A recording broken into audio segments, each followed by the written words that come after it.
Nosotros trabajamos en entender cómo los cambios en el clima y en las actividades humanas han contribuido a la evolución de ecosistemas de altura, fundamentalmente de lagos. Y lo hacemos de dos maneras. Lo hacemos, por una parte, intentamos ver los cambios más recientes y para ello monitorizamos distintas variables en los lagos actuales. La temperatura, la cantidad de sedimentos que se depositan, el tipo de sedimentos, la variación en la composición del agua, los cambios que puede haber en la lluvia polínica o los cambios en las especies de fitoplancton, por ejemplo. Entonces, todo esto lo podemos monitorizar estacionalmente o anualmente, así sabemos cómo los lagos alpinos, los lagos de altura, están funcionando en los últimos años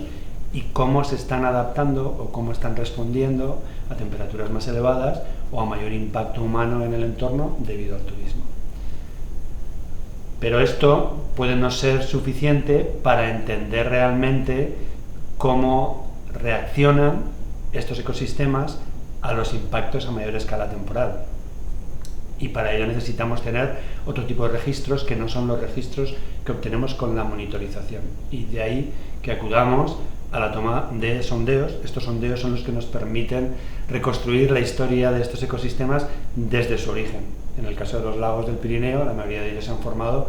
desde la retirada de los hielos hace en torno a unos 20.000, 15.000 años. Podemos tener 10 metros de sedimento que nos cuentan esa historia de ese lago en esos 20.000 años o en esos 10.000 años, a lo largo del Holoceno, por ejemplo, los últimos 11.700 años. Y ahí podemos ver distintos periodos de cambio climático rápido, como el actual, y cómo esos lagos han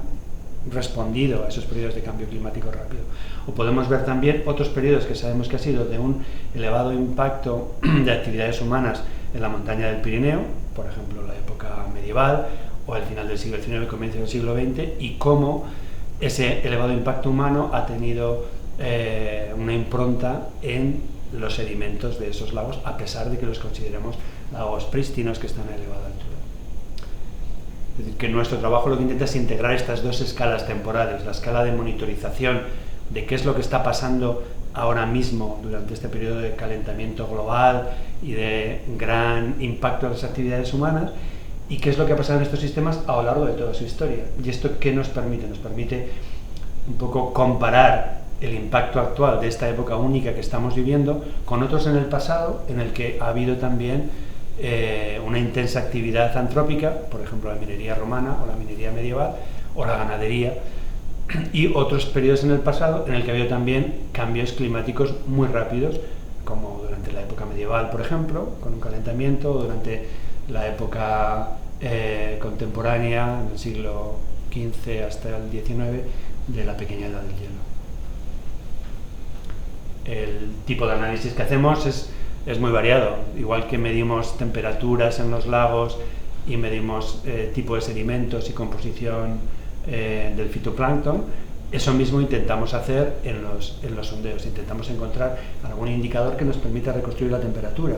e intentamos también estudiamos el fitoplancton fósil o el polen fósil para ver los cambios en la vegetación y los cambios en la dinámica limnológica del lago. Y integrando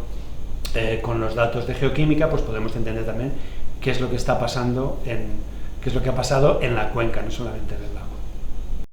Uno de los aspectos más interesantes que estamos obteniendo de esta mezcla entre monitorización y estudio de sondeos es que hemos comprobado que los cambios recientes en la tasa de acumulación de carbono orgánico, en la tasa de acumulación de sedimentos, son los más importantes que ha habido en los últimos 2000 años. Es decir, el calentamiento global y la intensificación de las actividades humanas ha llevado como consecuencia que en los últimos 50 años, en la mayoría de los lagos en los que hemos trabajado en el Pirineo, ha habido una intensificación de la tasa de sedimentación y una intensificación de la acumulación de carbono orgánico, porque ha habido también una mayor bioproductividad asociada a temperaturas más altas y probablemente a mayores fertilizantes que llegan en la cuenca de recepción y a nivel global. Es decir, que estamos percibiendo ya cambios únicos en estos ecosistemas a escala de los últimos 50 años que no se habían dado en los últimos 2000 años.